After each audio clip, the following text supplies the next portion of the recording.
чемпионкой стала Ибрагимова Лиля. В шашки я начала играть с детства, меня научили дома играть, потом я в школе играла, и так оно пошло на чемпионате города, чемпионат республики. Тогда был Советский Союз, на чемпионате СССР.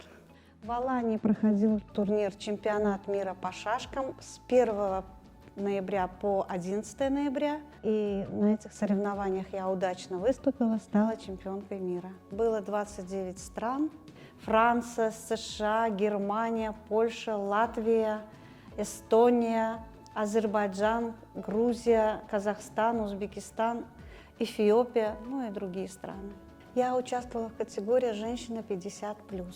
Первый день был блиц-турнир, который длился 3 минуты партия. У нее было 7 очков, у меня 6, но я обыграла ее и поэтому заняла первое место. Третье место заняла представительница Германии, второе место шашистка из Казахстана.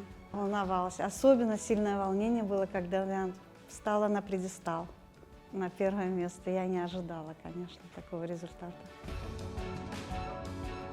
Выполнить норму гроссмейстера, но это, конечно, трудновато, но я хочу этого добиться, если получится.